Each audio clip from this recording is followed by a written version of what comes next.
Si l'on ne devait retenir qu'une image de lui, ce serait sans doute celle de ce général Courage qui, au printemps 93, debout sur un toit de Srebrenica, otage des otages, promettait aux Bosniaques de ne pas les laisser tomber. Il était alors commandant des casques bleus de la Fort Pronu en Bosnie-Herzégovine.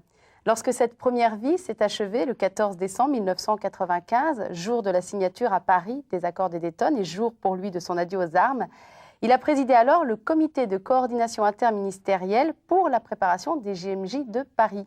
Député européen depuis 1999, il est aussi l'auteur de Croire et oser, de Paroles de soldats, d'un livre hommage à Massoud et de Mon credo. Général Morillon, bonjour. Bonjour. Je voudrais qu'on revienne sur cette image qui a marqué tous les esprits. Et je crois que dans les esprits, vous resterez toujours le général Morillon. Ça date maintenant de 12-13 ans. C'est toujours aussi fort pour vous, cette vie en Bosnie-Herzégovine? Oui, bien sûr.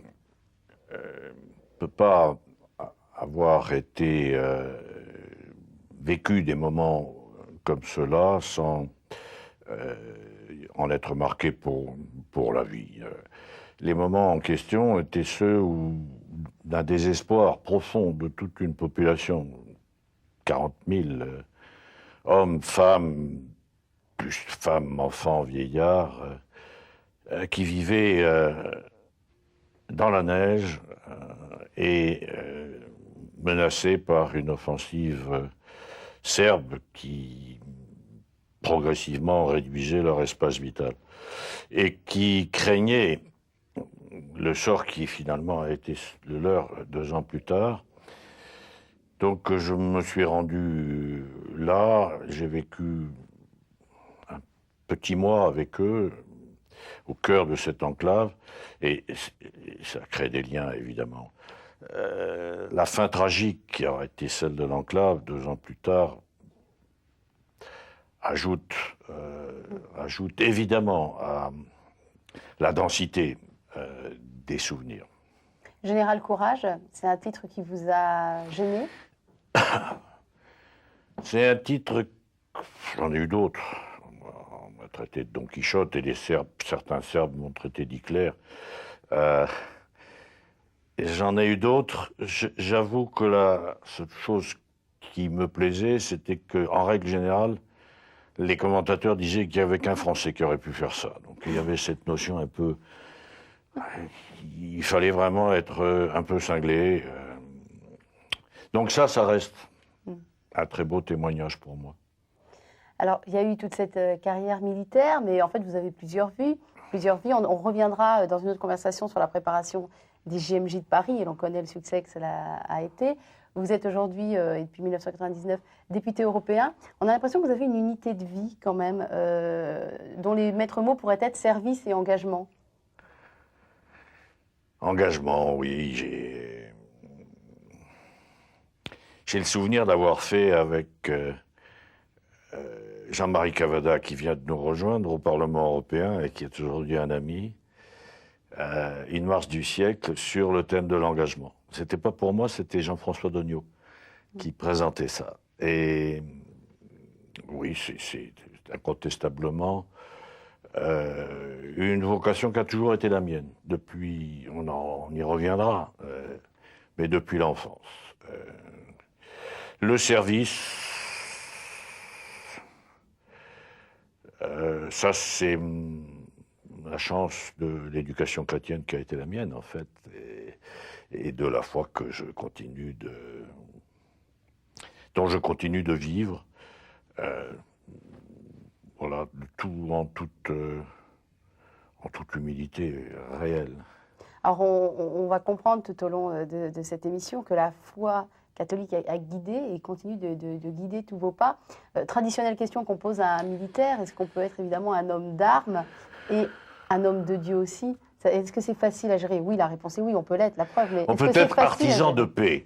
Homme de Dieu, j'ai pas cette prétention. C'est vraiment une vocation. Il faut le sacrement de l'ordre. On peut être artisan de paix au service des armes. Et bien heureux les artisans de paix. Donc, j'ai une vision du monde qui est que, en raison de la liberté qui nous est donnée, l'homme pourra toujours faire mauvais usage des dons qui sont les siens, et que tant qu'il y aura des hommes, il risque d'y avoir des armes. Je préfère que, au service des armes, il n'y ait pas que des détraqués, qu'il n'y ait pas que des Rambo, qu'il n'y ait pas que des seigneurs de la guerre, et qu'il y ait des artisans de paix. Donc moi, la vocation qui a été la mienne, dans la tradition familiale, elle était celle-là, et elle l'a toujours été. Lorsque vous avez dit adieu à ces armes, vous aviez peur de ce qui pourrait advenir de vous? Vous Non. aviez confiance? Non, non, pas du tout. Non, j'ai pas voulu faire de cérémonie. Du tout. Ça s'est passé. Je suis allé visiter les forces, les troupes que je commandais dans leur garnison. J'ai fait un peu le tour de la France et de l'Europe à l'époque, puisqu'il y avait des forces, et de l'Afrique. Donc c'était une manière sans testament, sans appréhension, Sans pincement au cœur? de tourner une page. Non, parce que je crois qu'il y a un âge où il faut savoir passer la main. C'est un des enseignements que le politique que je suis aujourd'hui médite tous les jours. Je vous remercie beaucoup, Général Morillon.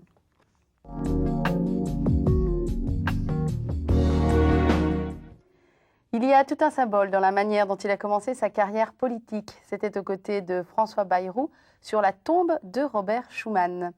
Élu député au Parlement européen en 1999, il est tout au long de la mandature coordinateur de son groupe à la Commission des Affaires étrangères, des droits de l'homme et de la défense et préside la délégation OTAN. Réélu en 2004, il est désormais président de la Commission de la pêche du Parlement européen et conserve ses responsabilités à la Commission des Affaires étrangères et de la défense. Général Morillon, pourquoi cet engagement pour l'Europe? J'avais 10 ans, sortir de la guerre, et mon père avait été tué pendant la guerre. La famille, comme pratiquement toutes les familles françaises, avait beaucoup souffert de cette guerre.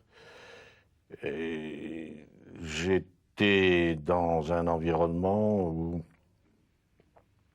j'ai coutume de dire que si ma grand-mère avait su que j'aurais des amis allemands, elle m'aurait arraché les yeux. On connaissait que les salboches, on avait une haine que nos enfants, nos petits-enfants aujourd'hui ne peuvent plus, pas imaginer. J'avais 15 ans quand Robert Schuman a lancé son appel. Et à l'époque, j'en ai eu connaissance et j'ai trouvé que ce message-là était vraiment celui qu'il fallait lancer pour la réconciliation. Donc un attachement dès ce moment-là à la construction de cette Europe, instrument de la réconciliation. Le génie de Robert Schuman et des pères de l'Europe avec lui a été de comprendre qu'il fallait que de part et d'autre du Rhin, on s'accepte dépendant. Finalement, à une époque où l'indépendance était considérée comme la vertu cardinale. Et ce message-là a été porteur, effectivement, de stabilité, de paix, des progrès qui ont été accomplis sur ce continent depuis. Donc l'engagement, il s'est poursuivi pendant ma carrière militaire, puisque même quand j'étais en Algérie, c'était dans le cadre d'une vision que nous avions de l'Eurafrique, de la communauté de destin qui doit être celle de ces deux continents, de part et d'autre de la Méditerranée.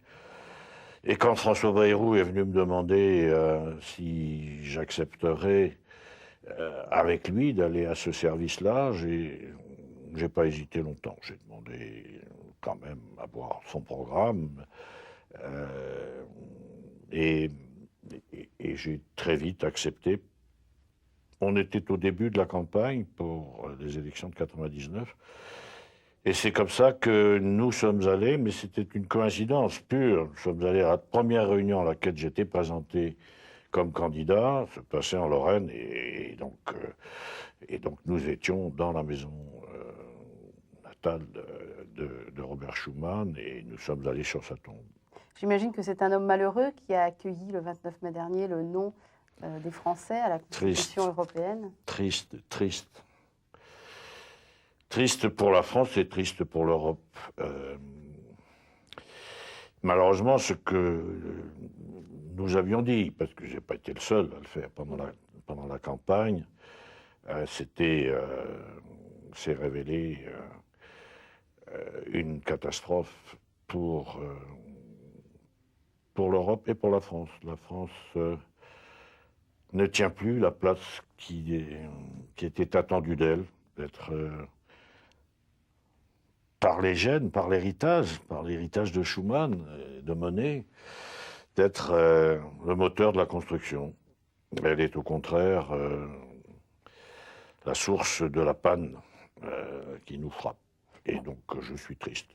Vous continuez de croire quand même qu'un jour il existera une Europe modèle de paix et de stabilité et partenaire comptant sur le plan international? Je crois que c'est ce qui est attendu de l'Europe dans le monde entier.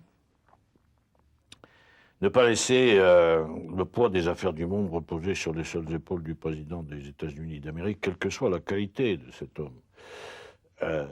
Et partager avec nos amis américains la responsabilité de la défense de nos valeurs communes. C'est attendu à travers le monde. C'est attendu en Afrique, on le sait, je viens d'en parler un peu, au Proche-Orient, bien évidemment, mais c'est attendu aussi en Asie, partout, où la volonté de la construction de ce monde multipolaire est à l'œuvre. Et l'Europe est attendue pour son héritage. Et cet héritage, c'est celui de la réconciliation. Le seul modèle que nous pouvons donner, c'est pas fort, c'est pas la démocratie, c'est la réconciliation. Elle ressemble à quoi l'Europe idéale du général Morillon? Elle doit avoir sa place sur la chaîne politique. Il faut donc qu'elle ait une politique étrangère commune. Et à l'appui de cette politique étrangère commune, il faudra qu'elle ait une capacité d'engagement éventuelle de ses forces armées communes. Elle aura donc un jour un siège au Conseil de sécurité des Nations Unies. Elle sera, je le répète, partenaire des Américains, mais pas vassale des Américains. Et le vrai choix pour les Européens aujourd'hui est celui-là, accepter de partager avec eux le fardeau, ou, si on n'en a pas le courage, accepter d'être leur valet d'armes.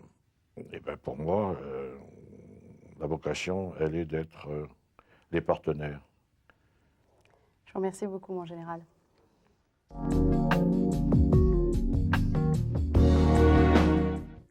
Né entre deux guerres, d'un père officier aux affaires indigènes et d'une mère espagnole très catholique, élevé dans la vénération de ce père mort pour la France en 1940 alors que lui-même n'avait que 5 ans, il a reçu en héritage 2 pays, le Maroc où il est né et la France qu'il a rejoint à l'hiver 44, ainsi que toute une tradition militaire. Et ce n'est sans doute pas un hasard s'il a fait Saint-Cyr pour devenir militaire de carrière et le général que l'on sait, car toute notre vie d'adulte prend sa source dans l'enfance.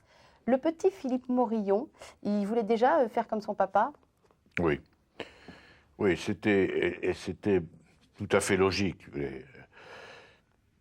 Parce que quand j'ai commencé de mûrir, ce père, j'avais jamais eu le temps de le refuser. Au contraire, il était le héros d'une guerre enfin victorieuse. Donc,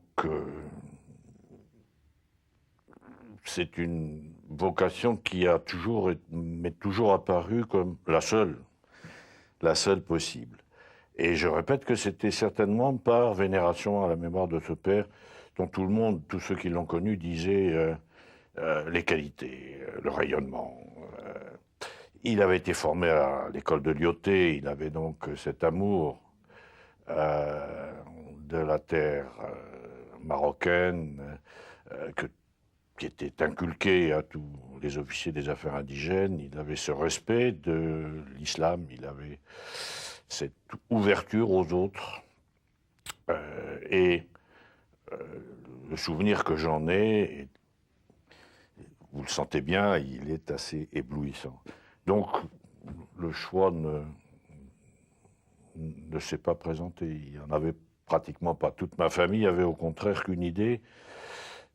Je répète que cette famille avait beaucoup souffert de la guerre, avec une idée, c'était de me dégoûter. Et c'est peut-être par esprit de contradiction que, finalement, au contraire, à l'âge de l'adolescence, ma pauvre mère avait très peur que je parte en Indochine. Et l'Indochine, c'était à l'époque une guerre très difficile et où beaucoup de jeunes hommes ont laissé leur vie. Et donc, il y a eu, enfin, cet engagement s'est affirmé, peut-être à cette faveur, je répète, par l'esprit de contradiction. Mais non, c'était plus simple encore que ça. Vous aviez quel caractère, petit?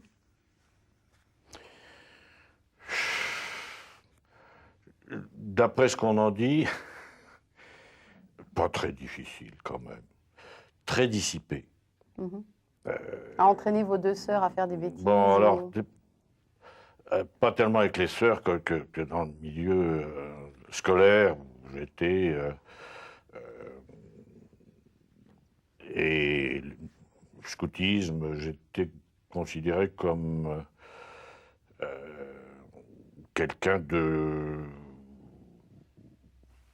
je répète, de dissipé. Non. Non, de dissipé. Coller tous les week-ends, ce que ma cheftaine de Louveteau trouvait très scandaleux, et elle avait probablement pas tort. Mais voilà, ça n'a pas empêché de suivre un cycle d'études à peu près normal et d'arriver à Saint-Cyr, ce qui avait toujours été mon idéal. Le scoutisme, vous en avez fait longtemps déjà? Louveteau et un peu de scoutisme à la seconde Versailles. Ça vous a apporté quoi? Oh, beaucoup de choses, comme à tous ceux qui ont eu cette chance, c'est-à-dire en fait l'expérience de l'attention aux autres, de la camaraderie, du goût de l'effort aussi, parce qu'on y attachait à ce moment-là, je crois toujours, à juste titre, l'importance qu'il mérite. Donc une belle formation du caractère. Quelle est l'odeur de l'enfance? Pour moi, c'est celle des souks marocains, bien sûr, que j'ai retrouvée quand je suis retourné sur la terre africaine, après Saint-Cyr, en 1956. Je suis arrivé à Oran, et c'est la Madeleine de Proust. J'ai senti tout d'un coup toute mon enfance. C'était les odeurs de l'Orient, de ces mélanges d'épices, de musc, d'odeurs plus fortes encore, parce que dans les soupes marocains, il y avait les tanneurs. Et donc, ce que je retrouve chaque fois que je repars de l'autre côté de la Méditerranée, c'est ça. Pour moi, l'enfance, c'était ça. Qu'est-ce que vous voudriez dire au petit Philippe Morillon si vous pouviez vous adresser à lui, à l'enfant que vous étiez?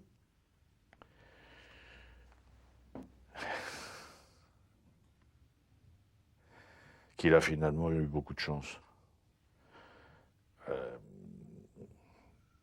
Et que je suis heureux pour lui, que toutes ces chances-là, toutes ces grâces lui aient été données. Et si vous pouviez vous adresser à votre papa? Ça serait pour le remercier, mais je le fais de temps en temps. Vous le sentez même près de encore vous? aujourd'hui. Quand je le retrouverai, il sera beaucoup plus jeune que moi, ça va être assez mystérieux, ça. Mais il est un modèle, et il le restera, bien sûr. Et vous le sentez près de vous, quand même? Comme tous ceux que j'ai perdus, à travers toute l'histoire de ma vie, bien sûr. Je vous remercie beaucoup.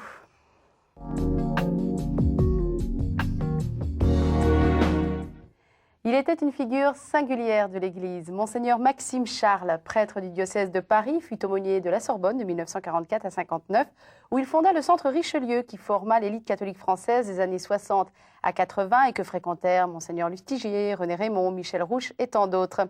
Fin pédagogue et infatigable missionnaire, Monseigneur Charles fut capable de mobiliser plus de 10 000 Sorbonnards pour le pèlerinage de Chartres, d'entraîner des centaines d'étudiants sur les routes d'Espagne, d'Italie et de Terre Sainte. Les intuitions spirituelles et pastorales de ce prélat du pape marquèrent ainsi plusieurs générations d'étudiants. Mais c'est comme recteur de la basilique de Montmartre que mon invité le rencontra. Et cette rencontre bouleversa tout simplement sa vie. On peut dire les choses comme ça, Général Morillon. Oui, oui, incontestablement. Je suis content qu'on en parle et qu'on lui rende cet hommage, parce qu'il est l'homme que j'ai rencontré à mon retour pratiquement d'Algérie. Et vous étiez marié, vous par aviez mon déjà vos 3 épouse, filles. qui l'avait connue, elle, au centre Richelieu, et qui a donné à la famille tout entière un souffle. Milliers de grâces le souffle, effectivement, qui nous inspire encore aujourd'hui. Il avait, une fois qu'il déplace les montagnes, il avait un talent, vous l'avez dit, de pédagogue tout à fait extraordinaire, et il avait cette foi missionnaire qui faisait qu'il prenait tous ceux qu'il entraînait dans son aventure, et qu'il avait compris que la meilleure façon pour eux d'apprendre, puisque son idée c'était que la crise de la foi était une crise de l'intelligence, et qu'il fallait une réflexion sur l'intelligence de la foi à ce moment de l'histoire de l'Église. Il nous faisait des cours de théologie appliquée, disons. C'était pas très savant, certainement pas, mais et il nous obligeait à les restituer. Ça, c'était tout à fait extraordinaire. Donc, il y avait des mouvements divers et variés dans la basilique, mais moi, j'ai été sous son impulsion. Il ne vous laissait pas le choix, d'ailleurs. Oui, parce qu'on mettait le doigt, le corps entier passait. Sous son impulsion, je me suis retrouvé président d'un mouvement qui s'appelait les Missionnaires de Montmartre, et qui donc avait ce type d'engagement. On suivait les enseignements de Monseigneur, et puis, une fois par mois, on les restituait dans des carrefours que nous animions chez nous. Des jeunes mariés, j'avais effectivement déjà mes 3 filles, et on invitait des amis, croyants, pas croyants, à venir prendre le café le soir, et au lieu de parler de vacances, ou de voitures, on parlait de religion. Le but étant qu'ils reviennent le mois suivant. Le but étant qu'ils reviennent le mois suivant, donc que ça ne dure pas trop longtemps quand même le soir, pour qu'ils ne soient pas trop fatigués. Et puis qu'on les entraîne progressivement quand même, parce que c'était vraiment ça s'appelait les Missionnaires de Montmartre, donc c'était quand même... Qu'on les entraîne dans toutes les manifestations du mouvement, et en particulier au pèlerinage, à Chartres, en Terre Sainte. Ouais. C'était un mouvement dans lequel on ne pouvait qu'adorer ou détester Monseigneur Charles. On était carliste ou anti-carliste, mais il était entouré d'une vénération justifiée, et moi je considère qu'il est l'homme qui a forgé ma foi. Le cardinal Danielou disait de lui que c'était l'homme d'action le plus théologien et le théologien le plus homme d'action. C'est peut-être pour ça que l'homme d'action que je suis s'est tellement bien entendu avec lui. Alors, il y a un autre hommage que vous vouliez rendre. C'est à quelqu'un qui n'est plus là, lui non plus, c'est Massoud, qui a été un autre homme d'action. Un autre homme d'action, un autre homme très attaché à sa foi aussi. Oui, un grand croyant. Qui vous a fait un très beau cadeau, Massoud. Et on va partir de ce cadeau, de cette pierre, puisqu'il s'agit d'une pierre pour parler de l'homme. C'est une pierre que je garde bien sûr en souvenir de lui, et qui me sert de presse-papier. C'est un lapis-lazuli, c'est ça? Je suis allé, c'était un lapis-lazuli, et j'étais allé lui rendre visite dans son panchir en 2000, à un moment où il y était complètement encerclé. Et en partant, il m'a donné cette pierre. Alors, parler de lui, bien oui, c'est aussi avec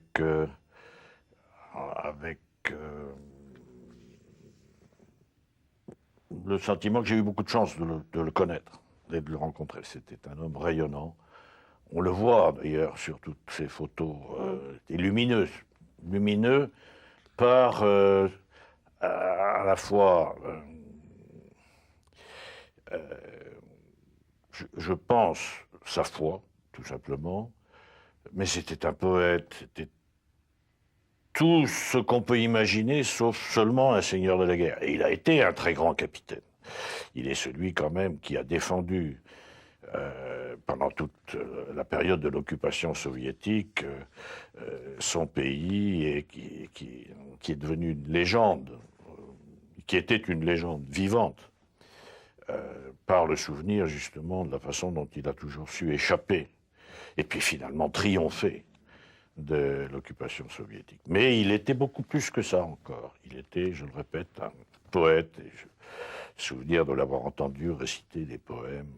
Il était très attentif à l'autre. Il avait ce talent de vous faire penser chaque fois que chacun de ses interlocuteurs, faire penser à chacun de ses interlocuteurs qu'il était son meilleur ami. C'était tout à fait un homme qui manque aujourd'hui à coup sûr à son pays et dont j'ai recueilli par ses frères un peu une partie du testament que j'ai communiqué dans ce livre. Dans un livre, oui.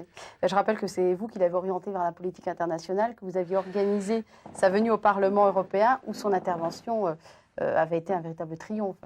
Au Parlement, oui. Il n'a pas été entendu dans les chancelleries, parce que les chancelleries, c'est la réelle politique, et qu'il fallait faire avec les talibans, comme on avait su faire avec les Khmers rouges. C'est ce contre quoi je me suis toujours révolté, et je continuerai. Si j'en ai d'autres occasions, mais j'espère pas. Donc, il a été entendu au Parlement, oui.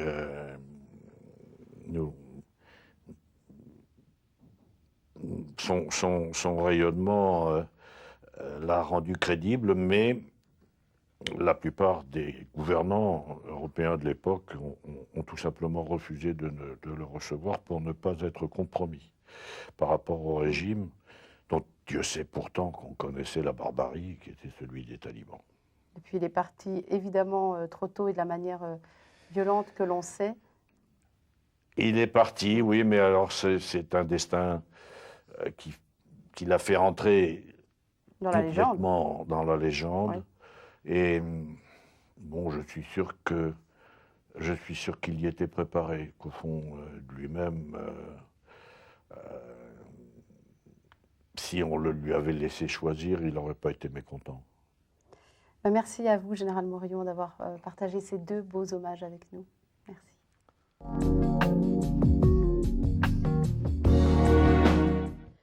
Depuis mon retour de Bosnie en juillet 1993, je me suis efforcée à la discrétion. Promu star des médias, j'étais soucieux d'échapper à ce védétariat. J'ai décidé alors de ne plus revenir sous les feux de la rampe que pour porter témoignage de mes engagements de foi, de vie et de métier, et de la joie qu'ils m'ont apportée. Le moment est venu de dire ce que je crois et de quelle façon cette croyance a orienté mes actions. Voyez, nous sommes au début de votre livre, Général Morillon, Mon credo, et ça va être le thème de cette conversation. Votre credo, c'est du titre d'un autre de vos livres, Croire et oser. Mon credo, c'est ce que j'ai reçu de Monseigneur Charles d'abord, parce que finalement, vous l'avez lu, donc vous voyez bien que je récite le « Je crois en Dieu » et que je m'efforce à chaque phrase principale, à chaque personnage, à chaque personne de la Trinité, de dire ce que j'ai reçu. Ça, c'est la structure du livre. C'est la structure du livre. Mais c'est d'abord et avant tout un formidable remerciement au grand élan de joie que j'ai eu la chance de vivre avec les JMJ. C'est ça. Le livre, il est là. Il est fait tout simplement pour rendre compte des échanges que j'ai eus avec les jeunes pour la préparation de ces JMJ, les réponses que j'ai été amené à faire à leurs questions. C'est ce qui commence à la veillée de Longchamp. Hein, Exactement. Et il est la référence de cette veillée qui est pour moi un des plus beaux moments de ma vie, incontestablement. Alors, je rappelle que vous aviez une part active dans l'organisation de ces JMJ à Paris, des JMJ auxquels pas grand monde croyait, il faut quand même le dire, et qui ont créé la belle surprise que l'on sait en août 97. Pour tout le monde, mais ça, c'est au Saint-Esprit qu'il faut rendre grâce dans l'occurrence.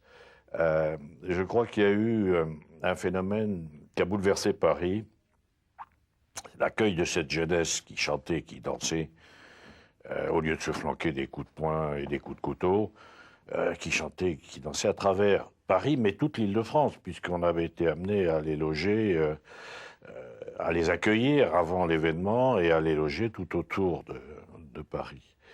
Et ça a entraîné les Parisiens, et ça a fait le succès, boule de neige qui a été celui de Longchamp. On avait eu la chance de prévoir un démarrage d'accueil du Saint-Père au Champ de Mars. Le Champ de Mars s'est trouvé plein, et donc l'effet a été effectivement tout à fait merveilleux, y compris cette idée folle, complètement folle, qui était la chaîne dans laquelle on a voulu enfermer Paris. Et auquel plein de non-catholiques ont participé. Hein. Tout le monde nous avait dit, vous allez vous trouver en but aux Parisiens furieux, aux représentants des mouvements gardiens du temple, de la laïcité et autres. Tout au contraire, la plupart des Parisiens sont venus spontanément dans cette chaîne qui, je ne l'oublierai jamais, à un moment donné, pendant 2 ou 3 minutes, enfermer Paris dans un cercle d'amour, puisque c'était ça qu'on célébrait finalement. Le thème de ces JMJ, c'était « Venez et voyez ». Les gens sont venus, ont vu, mais la foi, la vie du... C'était « N'ayez pas peur ». N'ayez pas peur. Souvenez-vous. N'ayez pas peur, pardon. C'était « N'ayez pas peur » aussi. C'est vrai. Et bon, je crois que, en tout cas pour ceux qui ont eu la chance de le vivre, et j'en étais, y compris ceux qui n'étaient pas croyants dans cette organisation de Longchamp, il y avait des professionnels du spectacle qui étaient habitués aux Rolling Stones et qui ont été frappés, saisis, impressionnés et heureux d'être là, même si ça les a pas tous convertis, il ne faut pas rêver. Mais ça a vraiment été quelque chose que tous ceux qui l'ont vécu ne pourront, je crois, jamais oublier. Alors, la vie de foi n'est pas constituée que de gros événements porteurs comme les JMJ. Il y a aussi la foi au quotidien. Et quel est, vous, par exemple, le rôle de la prière dans votre vie ? Dans les moments difficiles, incontestablement, c'est un moyen de se replonger au cœur, de retrouver ses raisons, de ne pas s'asseoir par terre et se mettre à pleurer. Et donc, c'est effectivement, enfin, pour moi, c'est comme ça que je le vis, en tout cas. Et quel est, d'après vous, le plus grand péché de l'homme ? L'orgueil, incontestablement. Le seul péché, d'ailleurs, c'est un péché d'orgueil, dont tous les autres vont découler.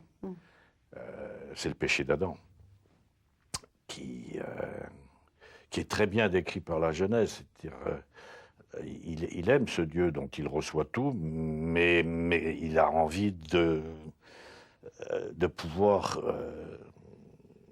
s'en passer. Et la liberté qui lui est donnée lui permet, effectivement, parce qu'on ne peut pas aimer sans amour. Nous avons été créés pour aimer. Je crois que le mystère de la création, c'est celui-là. C'est un être infini qui veut partager l'amour qu'il éprouve déjà en plénitude au sein de sa Trinité avec une infinité d'êtres. Et c'est pour ça qu'il nous... Mais pour qu'on puisse l'aimer, il faut qu'on soit libre de le refuser. Et refuser Dieu, c'est ça le péché d'orgueil, à mon avis. Et c'est le péché de ceux qui disent, ben non, même si je le voyais devant moi, Sartre l'a dit, je refuserai de lui être obéissant. Donc tout mystère de la foi, c'est celui-là, s'accepter dépendant d'un Dieu amour. J'en parlais pour les peuples tout à l'heure, à propos du miracle de la réconciliation franco-allemande, c'est vrai pour les couples. Aimer, c'est s'accepter dépendant. Et le modèle que le Christ nous donne, c'est au cœur de la souffrance, c'est que ta volonté soit faite, fiat, le fiat de Marie. Mais au cœur de la souffrance qu'aucun homme n'a pu éprouver, comme le Christ, puisqu'il est Dieu, a dû éprouver, que ta volonté soit faite. Alors voilà, pour moi, ce que c'est que la foi. Et ce qui donne, après, en complément, l'espérance. Je pense qu'on en reparlera. C'est le prochain thème. Merci beaucoup, mon général.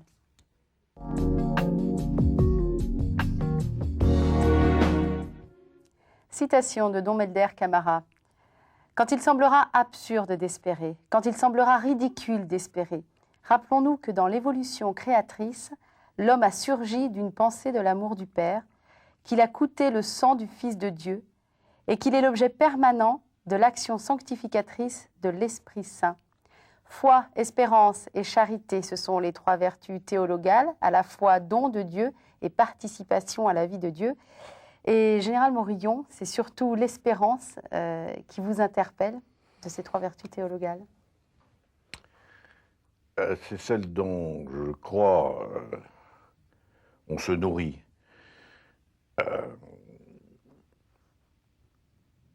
À mesure des meurtrissures qui ne manquent pas de toucher chacun d'entre nous pendant toute sa vie, pour accepter la perte d'un être cher et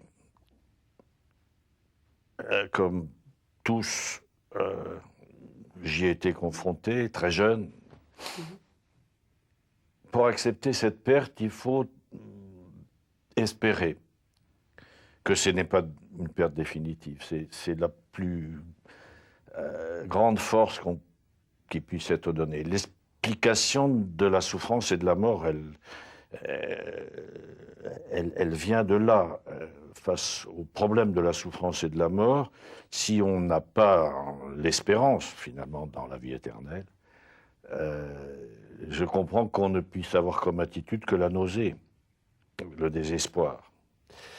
Donc voilà, pour moi, souvent, et je le dis dans ce livre que vous avez sur les genoux, je crois que je dis que j'ai fait le pari de Pascal à l'envers. C'est-à-dire que Pascal, mathématicien, avait calculé qu'epsilon que multiplie l'infini, c'est encore l'infini. Donc s'il y a une toute petite chance seulement qui est la vie éternelle, ça vaut le coup de souffrir toute sa vie pour bénéficier un jour de cette vie éternelle et de l'éternité. C'est un calcul qui est tout à fait à l'opposé du mien. Moi, je dis que si au moment de la mort, il n'y a rien, et que je me suis trompé, je ne m'en apercevrai pas. Mais par contre, le fait d'y avoir cru toute ma vie aura donné un sens à la souffrance et à la mort, à laquelle, comme tout le monde, j'ai été confronté. Georges Bernanos dit « Foi, 24 heures de doute, mais 1 minute d'espérance ». C'est la vie éternelle pour vous une espérance ou une certitude ? C'est une certitude que je répète tous les jours dans mon credo, à la fin du credo. Et c'est encore une fois le pari de Pascal. Mais à l'envers. À l'envers.